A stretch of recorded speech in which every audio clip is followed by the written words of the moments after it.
한 주간 잘 보내셨습니까? 수요일날 저희가 계신 분도 계시고 또 일주일만에 계신 분도 계시며 여러 가지 개인 사정상 저희가 여기를 다 참석하지 못한 분도 계시는데 그러기에 더욱 반갑고 좋습니다. 오늘은 흥남중학교에서 아이들이 와서 함께 예배를 드립니다. 중학생 아이들이 왔는데요. 정말 감사하고 감사할 따름입니다. 이 아이들이 잘 정착할 수 있도록 여러분 기도해 주시고 교회에 나온 일이 별로 안 돼서 이제 잘 모르니까 교회에 대해서 낯설기도 하고 생각이 갈 텐데요. 물어보시면 잘 가르쳐 주시고 잘 품어주시고 사랑해 주셨으면 좋겠습니다. 우리 아이들은 지금쯤 끔찍한 시간이 될지도 모릅니다. 왜냐하면 한 번도 안 들어본 시간이기 때문에 수업보다 더 어려운 시간이 될지도 모르는데 여러분 이번 주간 한 주간은 저 친구들 위해서도 꼭 함께 기도해 주셨으면 좋겠습니다. 저 장열에서 검덕에서 걸어서 여기까지 왔습니다. 그리고 또 우리 율곡 밤가시라고 그러죠. 율곡에서 왔는데요. 여러분 생각나실 때마다 또 기도해 주시고 중고등 아이들 위해서도 함께 해주셨으면 좋겠습니다. 이 시간에 또 주일학교 아이들은 저쪽에서 11시 예배를 같이 드리고 있습니다. 또 주일학교 위해서도 많이 기도해 주셨으면 좋겠습니다. 시대가 정말 많이 바뀌었습니다. 정말 많이 바뀌었죠. 제가 이렇게 말할 사실 여기서 이렇게 이야기가 안 되는데 우리 권사님들 집사님 보면 시대가 정말 많이 바뀌었다라는 생각이 들 겁니다. 정말 많이 바뀌었습니다. 이 지역의 차가 이 지역의 아이들이 이렇게 차는 많아지고 아이들은 줄어들지 누가 알았겠습니까? 앞에 있는 초등학교가 폐교될 거라고 누가 생각했겠습니까? 그 아이들이 바글바글 거렸던 그때 생각이 들어요. 정말 이런 일이 올 줄 몰랐는데 시간이 이만큼 왔습니다. 많이 바뀌었던 것 중에서도 우리의 산업도 많이 바뀌었습니다. 산업에 대해서 이야기할 때는 산업에 대한 혁명을 이야기하는데 첫 번째로 이야기했던 산업의 혁명은 우리가 이야기했던 산업의 혁명은 농업혁명입니다. 그전에는 수렵과 채집을 중심으로 살았는데 이제 사람들이 농업이라는 것을 시작했습니다. 그전에는 나는 것만 주워 먹었는데 이제 심어서 먹으니까 수확량이 많이 늘어났습니다. 그래서 인구도 많이 늘어나는 시기를 경험했는데 그때를 농업혁명이라고 이야기했습니다. 그리고 조금 더 시간이 지나서 기계가 발견이 되었습니다. 사람이 이제는 배틀로 이게 옷을 짜는 시기에서 이제는 기계가 스스로 짜는 시기를 맞이하게 된 거죠. 이런 시기를 산업혁명이라고 이야기합니다. 시간이 지나서 제가 대학생으로 입성되었을 때 90년대를 지나면서 우리는 이제 정보와 혁명, 정보로 인한 정보혁명의 시대를 받았다. 무엇이냐면 인터넷이 발달하면서 엄청나게 많은 것이 변화됐습니다. 그 전까지는 주판을 가지고 했는데 이제 주판하는 사람은 거의 없습니다. 보기 힘들걸요. 주판이 있으면 집에 있으면 거의 그거는 이제 기념할 만한 그런 것이 된 시대가 되었습니다. 왜냐하면 컴퓨터가 나왔기 때문입니다. TV 보는 것보다 컴퓨터를 통해서 아는 정보가 이제는 더 많습니다. 이제 그리고 4차 혁명 시대라고 이야기하는데요. 지금은 인공지능에 의한 AI 혁명이라고 이야기하는 4차 산업혁명 시대에 저희는 직면해 있습니다. 4차 혁명 시대라고 이야기하면 좀 어색합니다. 지금 한참 우리가 지나가고 있는 과정이기 때문에 4차 혁명 시기를 우리는 지금 하나씩 사실은 경험을 하고 있습니다. 4차 혁명 시대의 대표적인 상징적인 이야기가 어떤 거였느냐? 예전에 이 알파고라고 이야기하는 컴퓨터를 가지고 사람하고 전기가 잠깐 나갔네요.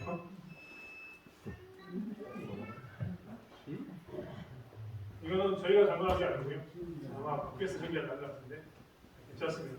제 목소리는 다 들리시죠? 네. 이럴 때마다 되게 감사합니다. 목소리가 커가지고 뭐 이거 커지든 말든 상관없이 이야기할 수 있어서 정말 감사하고 있습니다.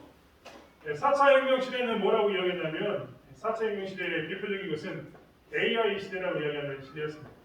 AI 하면 뉴스에는 조류독감 이런 것만 했는데 사실은 조류독감이 아니라 AI의 정말 중요한 것은 무엇이냐면 이제 컴퓨터가 마치 우리 뇌가 생각하는 것처럼 생각해서 처리를 하는 겁니다. 그전에는 컴퓨터는 이렇게 입력을 하면 입력한 것만 출력을 해줬습니다. 그런데 이제 AI 시대가 되면 어떻게 하냐면 내가 입력을 했는데 입력한 것보다 더 많은 것을 어떻게 한다고요? 출력해 줍니다.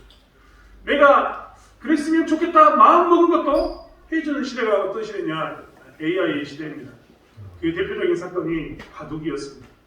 사실 컴퓨터하고 사람하고 그동안 게임을 여러 번 같이 했습니다.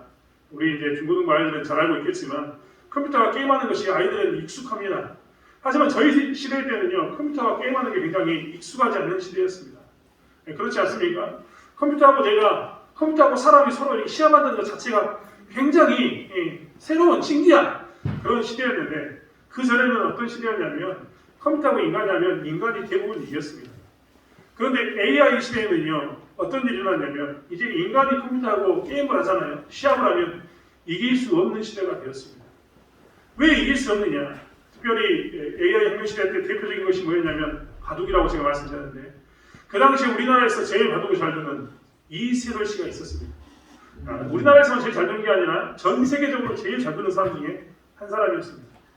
바둑은 이 바둑이 수라는 게 너무나 많아가지고 바둑은 그동안 어떤 컴퓨터를 가지고 와도 컴퓨터가 아무리 연산 능력이 좋아도 이 사람을 이길 수가 없었습니다.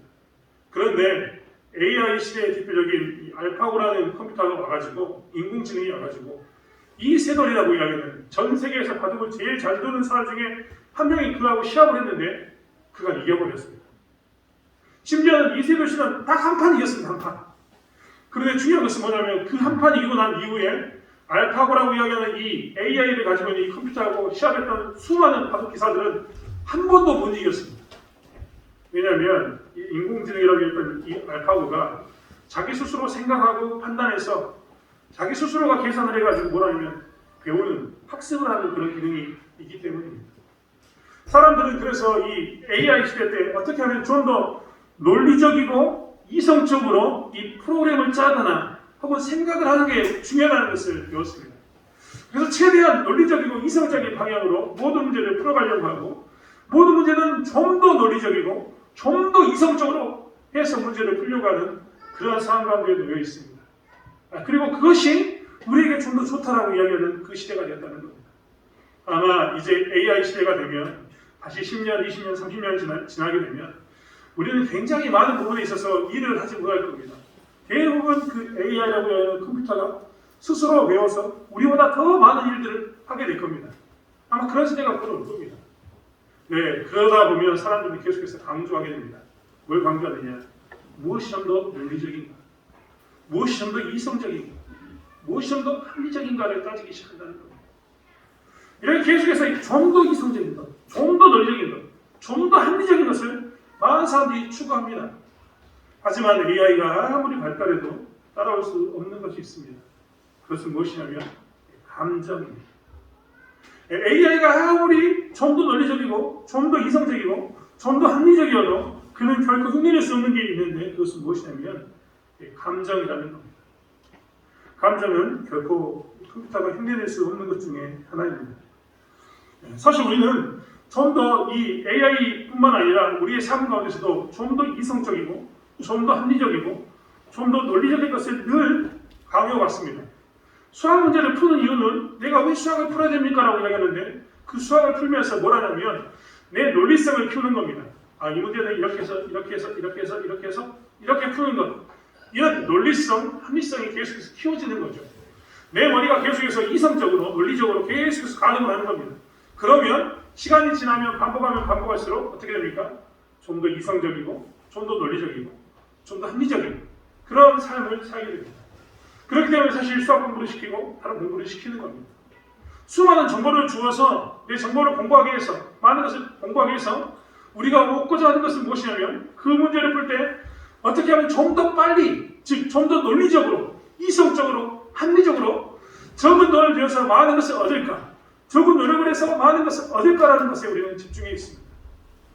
그런데 논리적으로 이성적으로 합리적으로 생각한다고 해서 모든 문제는 해결되지 않습니다.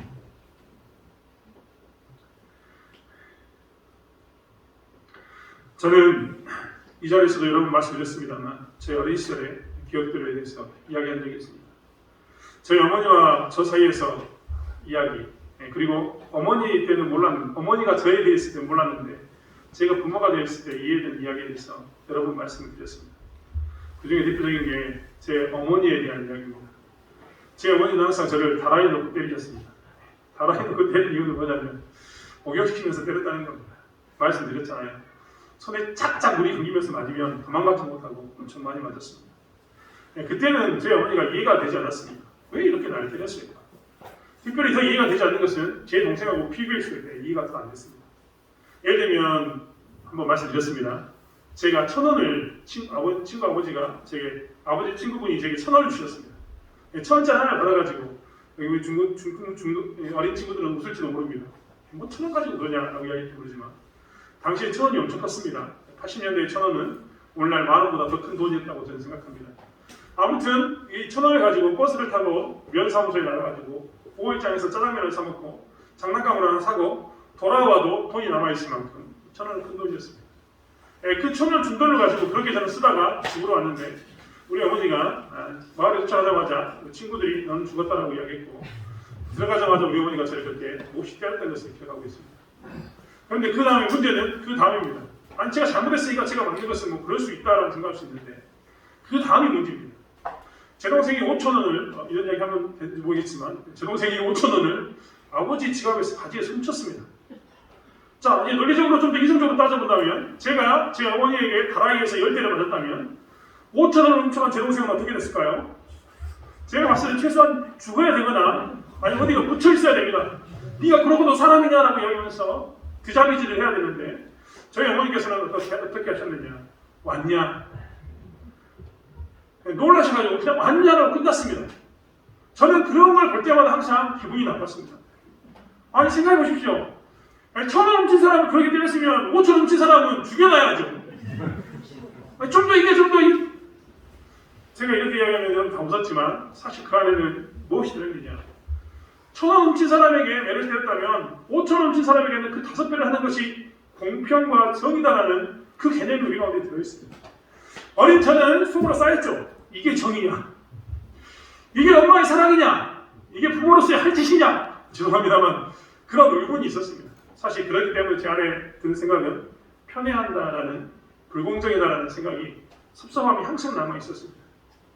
논리적으로 이성적으로 따져본다면 1,000원 훔쳐간 저보다는 5,000원 훔쳐간 제 동생이 더 많이 맞아야 되는데 그렇지 않는 것에 대해서 뭘 생각했냐면 공평하지 않다.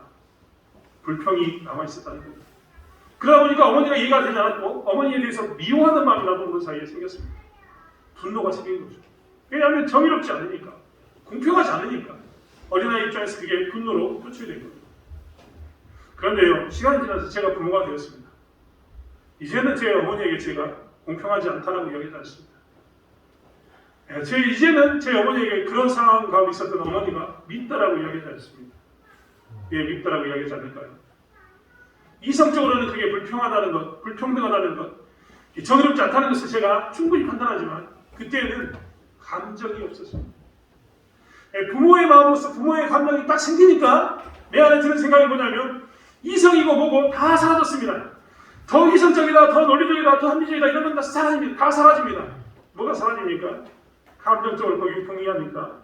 이성적이지 않아도 이해가 되고 합리적이지 않아도 이해가 되고 논리적이지 않아도 뭐가 되냐면 이해가 됐습니다. 왜 그럴까요? 제가 부모의 마음을 공감했기 때문입니다. 부모가 돼보니까 뭐가 생겼냐면 드디어 그 마음을 아는 공감 능력이 생겼습니다. 공감 능력이 생기니까 그동안 쌓였던 모든 것이 싹 사라졌습니다. 아무것도 남지 않았습니다. 심지어는 그 어머니에게 가서 뭐라고 얘기하냐면 감사합니다. 사랑합니다. 고맙습니다. 이런 고백을 하고 살았습니다. 지금도 저는 저희 부모님만 보면 가슴이 절절합니다. 왜냐하면 어떻게 살았는지를 이제 제가 알게 되었고 어떻게 사실했는지 이제 공감하기 때문에 그 공감하는 그 감정 때문에 우리 부모님을 이해하게 된다는 겁니다. 이성적이었냐? 그러면 이성적이지 않으셨습니다. 합리적이었냐? 그렇다면 합리적이지 않으셨습니다. 논리적이었냐? 그렇다면 논리적이지 않으셨습니다. 하지만 이해가 됩니다.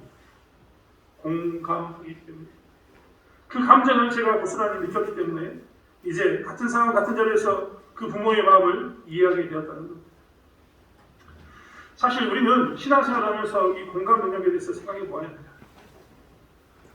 왜냐하면 신앙생활하면서 우리가 공감 능력에 대해 생각해 봐야 할 것은 무엇이냐면 이 땅에 사는 동안 우리가 억울함을 가지고 화를 가지고 살 때가 너무나 많기 때문에 여러분 세상과 믿는 사람의 우리의 위치를 한번 따져볼까요? 세상을 살아갈 때 우리는 항상 어떤 때는 분노합니다. 이번 대선 때도 최대의 화두, 최대의 논란거리가 됐던 단어는 공정, 공의였습니다. 이게 공평한 세상이냐? 라는 그것에 대한 답을 누가 주는가에 따라서 우리는 대통령을 뽑았습니다. 그래서 지금 현 대통령은 정치적 경험이 전혀 없음에도 불구하고 대통령이 되었습니다. 그가 주장했던 것은 뭡니까? 공정과 공의에 대해서 그가 이야기했습니다. 사람들은 그라면 공정과 공의를 가져다 줄 거라고 이야기하면서 그를 보았습니다. 그 말을 뒤집어 놓고 보면 그만큼 세상 살아가면서 공평이, 공의가 없다는 이야기입니다. 생각해보면 그 문제에 대해서 보면 분명히 그 문제는 그렇게 처리되어서는 안 되는데 그렇게 처리되는 게 너무나 많습니다. 불합리하게 처리되는 게 너무 많고 불공정한 게 너무 많다는 겁니다. 능력에 따라서 그리고 신분에 따라서 우리는 그동안 취급받지 않는다라고 사람으로서의 그 존귀함 때문에 우리가 취급받는다고 이야기를 들었는데 세상을 살다 보면 사람들은 내가 가진 그 능력 혹은 내가 가진 그 신분 금수저인가 음수저인가 흑수저인가로 나를 판단할 때가 너무나 많습니다.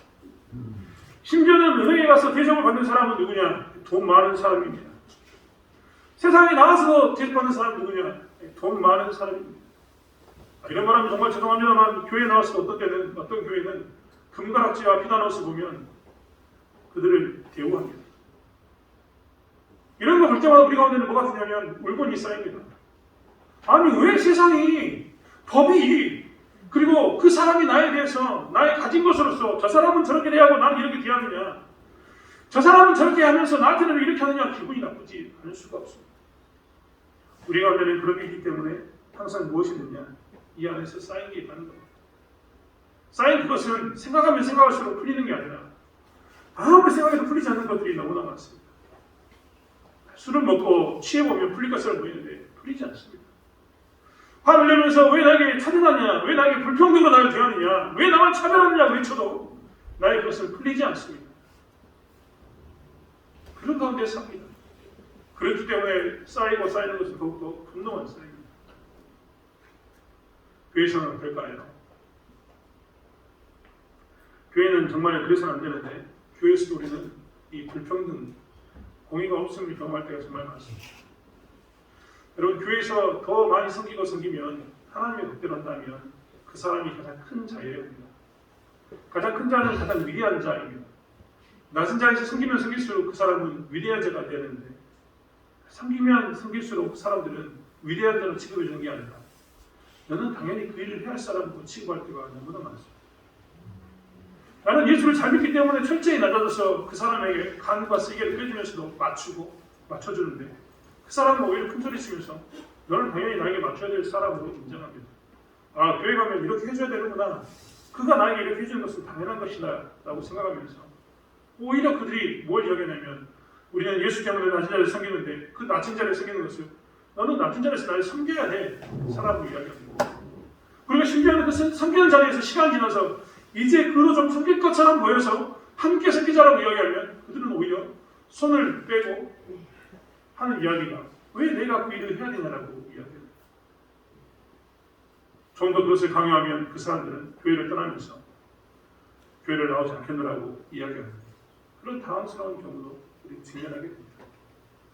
교회에서도 그런 일이 있으면 있을수록 내가 수고하고 애쓰면 애쓸수록 사람들이 나를 너는 당연히 그것이나 해야 될 사람처럼 여길 때마다 우리는 무엇을 느끼느냐 교회가 이랬어야 되는 교회마저도 불공정이 있구나 라는 생각이 들게 됩니다. 그리고 그럴 때마다 우리 가운데 드는 것은 내가 이렇게 섬겼음에도 불구하고 네가 그렇게 반응한다면 그럼 나도 안 한다 라는 이야기가 나옵니다. 그렇지 않습니까? 우리가 세상에서 뭐가 쉽습니까?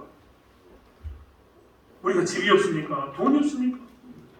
우리도 집에 가면 그것을 가지고 편안하게 살 수 있는데 여기서 섬기는 것에 대해서 그들이 당연한 것처럼 여기고 마치 그것을 우리를 업신여긴 것처럼 여기는 그런 상황 가운데 두게 된다면 우리 입장에서는 분노하지 않을 수가 없는 겁니다. 그럴 때마다 우리는 고민이 됩니다. 다 때려치고 그만둬야 할까?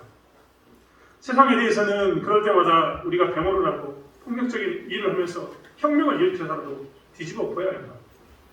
혹은 교회에서 그런 일이 있으면 나도 안 할란다 이야기하면서 그냥 교회를 떠나거나 혹은 나도 그냥 평범하게 아무것도 하지 않는 그 모습으로 그냥 서 있는 게 옳을까? 그런 생각이 든다는 겁니다. 가정에서도 마찬가지입니다. 열심히 남편을 섬겨주면 남편이 그것을 당연한 것으로 여긴다면 그것처럼 짜증나는 일이 어디 있겠습니까? 열심히 아내를 섬겨주는데 아내가 그것에 대해서 당연한 것으로 여긴다면 그것처럼 짜증나는 일이 어디 있겠습니까? 자식들에 대해서 열심히 섬겨줬는데 자식들이 아빠는 그것밖에 되지 않냐고 엄마는 그것밖에 줄 수 없냐고 분노한다면 그것처럼 짜증난 일이 어디 있겠습니까? 그럴 때마다 저희도 부모의 저희도 가끔은 던지고 싶습니다. 그럼 네 알아서 살아봐. 이런 말하고 싶을 때가 많습니다.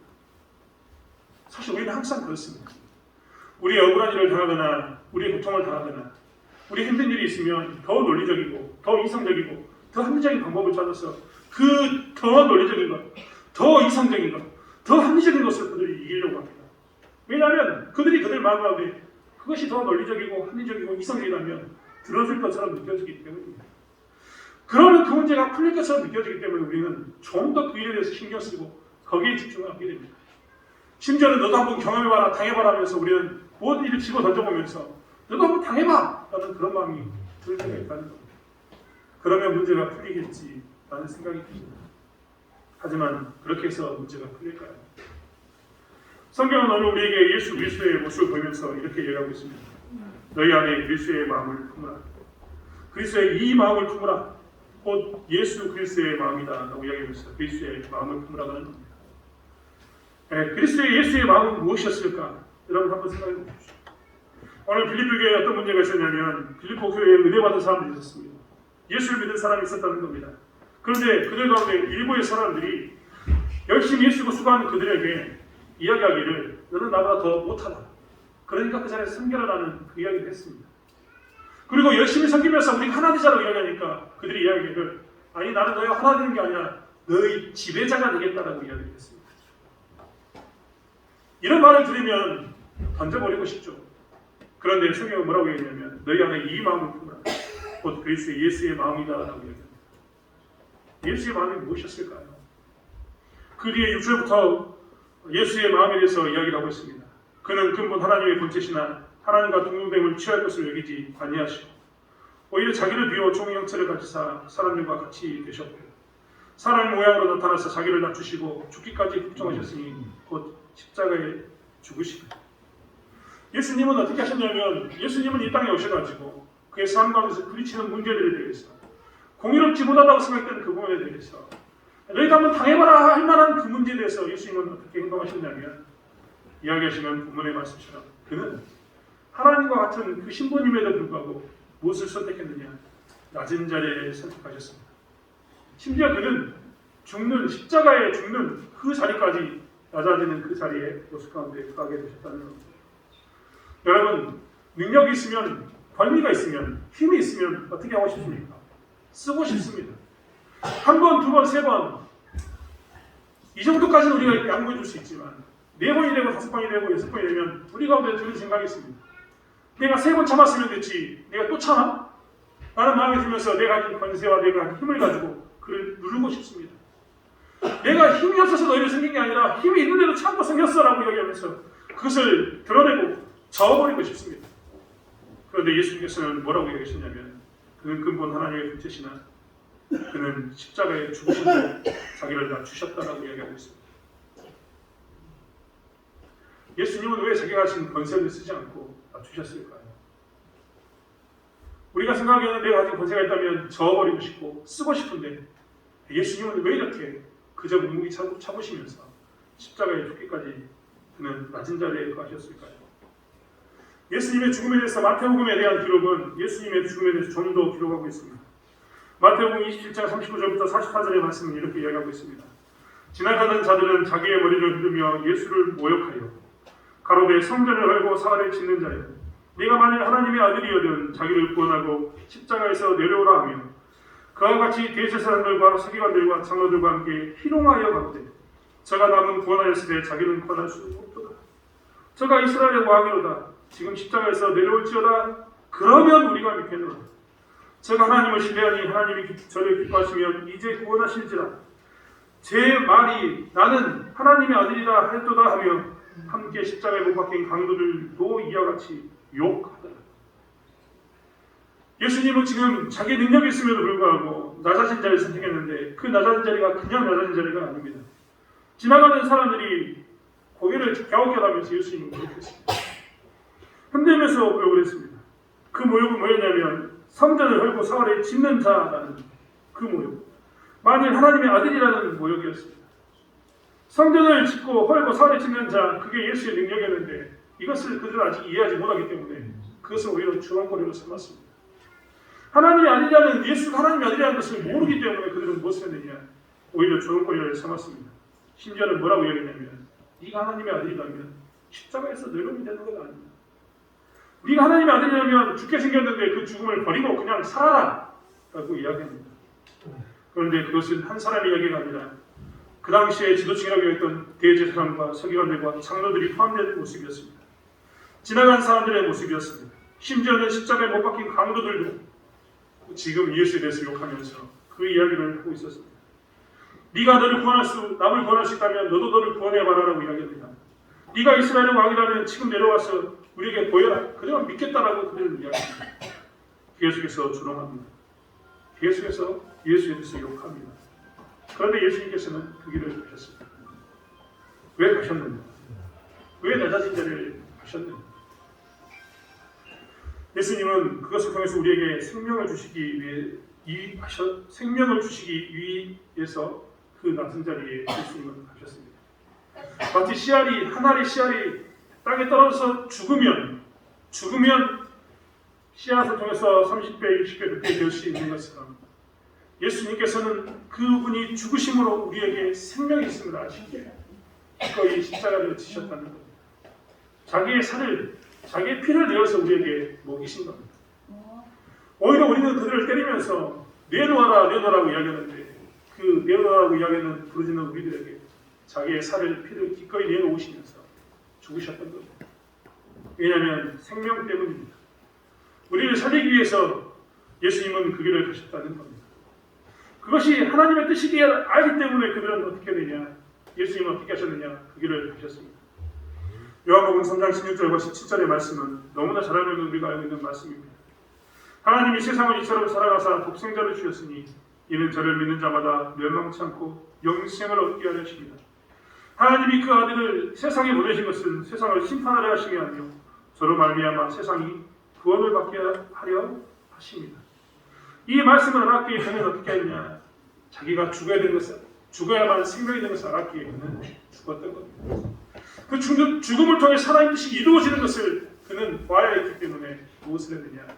그는 십자가에 죽으셨어야 했던 겁니다. 온갖 조롱과 욕을 당하면서도 그는 죽었습니다. 그리고 그 마음을 품으라고 성경은 이야기하고 있습니다. 가끔은 이해되지 않습니다. 여러분, 제가 처음에 이야기했던 것처럼 자식은 부모의 마음을 이해할 수가 없습니다. 하지만 자식이 부모가 되었을 때 비로소 부모의 마음을 이해합니다. 그 말은 뭐냐면 우리가 무엇인가를 공감하고 이해하는 데는 반드시 좀 더 높은 자리에 있는 사람, 좀 더 많은 것을 아는 자리에 있는 사람의 자리에 갔을 때 우리는 공감하게 됨을 보게 됩니다. 즉, 우리는 우리보다 더 나은 사람의 위치에 갔을 때 비로소 그걸 알게 된다는 겁니다. 그런데 오늘 예수의 마음을 본받으라고 이야기하면서 하나님은 낮은 자리의 모습만 보여주고 있어요. 낮은 자리로만 가야지만 우리에게 생명이 있다고 이야기하시고 낮은 자리로 가는 것이 하나님의 뜻이라고 이야기합니다. 그렇기 때문에 우리는 가끔 이해가 안 됩니다. 왜 낮은 자리냐? 왜 굳이 낮은 자리로 가야 되냐? 높은 자리로 가고 우리가 살아나는 자리로 가면 안 되겠냐? 세상이 논리성을 따지고 합리성을 따지고 세상이 돈을 가지고 이야기하면 우리도 좀 더 논리적이고 좀 더 합리적이고 좀 더 많은 것을 가지고 그들에게 내세우면서 그것을 가지고 하면 안 되겠냐라고 우리는 이야기합니다. 하지만 하나님께서는 그것을 다 버리시기 원합니다. 하나님의 방법이 아니라는 겁니다.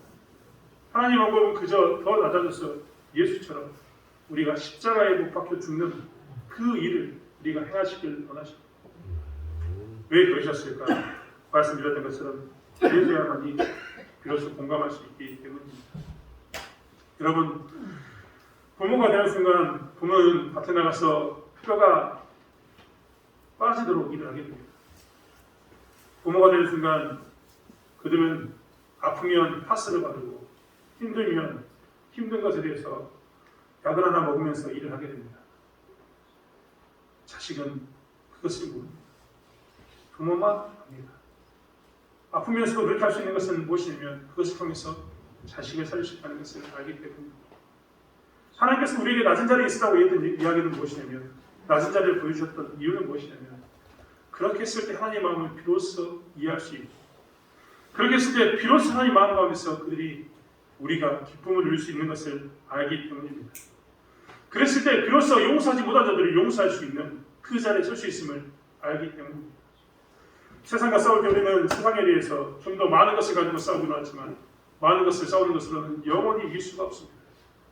좀 더 이성적인 것으로서 합리적인 것을 가지고 그들에게 싸우고 싶지만 그것으로 영원히 이길 수가 없다는 겁니다.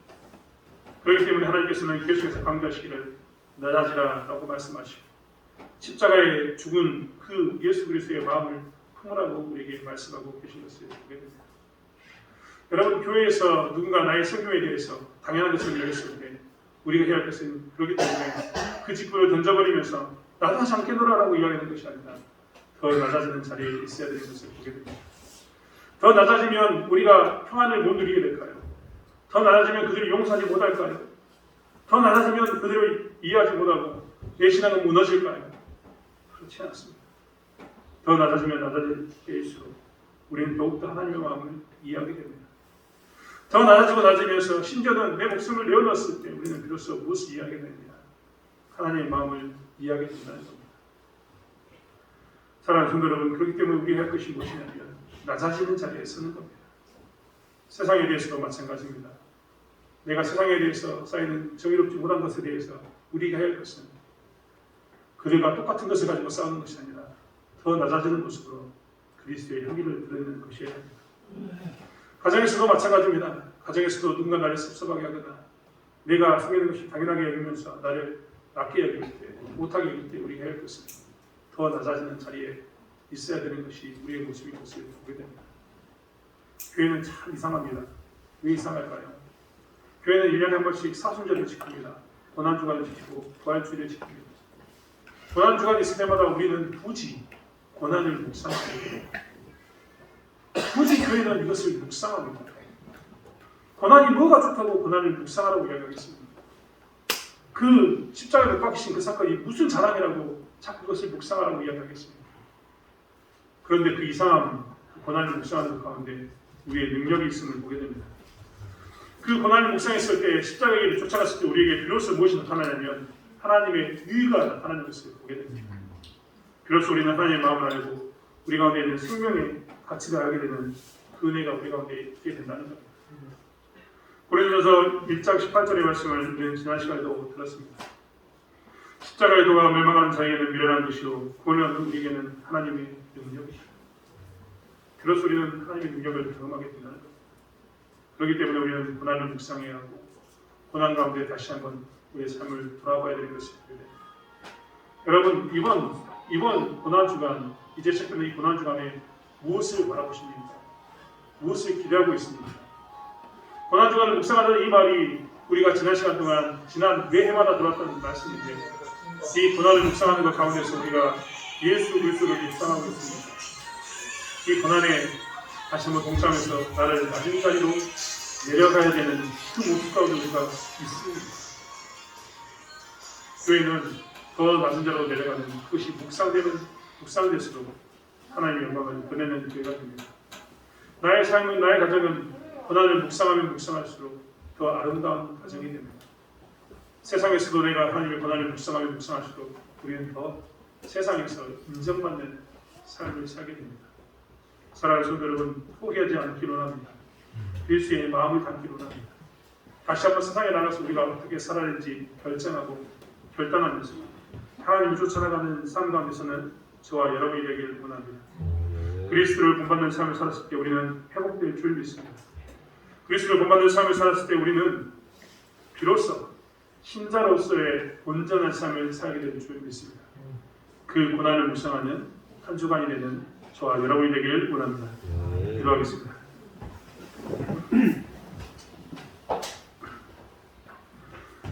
하나님, 십자가의 도가 우리에게는 무엇으로 다가오고 있습니까? 십자가의 도가 멸망하는 자들에게는 미련한 것이지만 구원을 얻는 우리들에게는 하나님의 능력임을 고백합니다. 그러기에 우리는 더욱더 십자가의 도를 쫓아가기 원합니다. 우리에게 고난주간을 주시니 감사합니다. 이 고난주간 그리스도의 마음을 품을 수 있도록 저희를 붙잡아 주시옵소서. 그리스도의 마음을 품어서 우리를 낮추는 자리, 심지어는 십자가에 못 박혀 죽게 하는 자리에 설 수 있는 저희를 되게 하나님께서 붙잡아 주실 줄 믿습니다. 하나님, 이 대천교회가 고난주간을 묵상함으로 교회를 세워가고 고난주간을 묵상함으로 가정을 세워가고 고난주간을 묵상함으로 이 지역을 세워가는 교회가 될 수 있도록 또한 저희를 사용하여 주시옵소서. 하나님께서 함께 하실 줄 믿습니다. 감사드리며 예수님의 이름으로 기도드렸습니다. 아멘.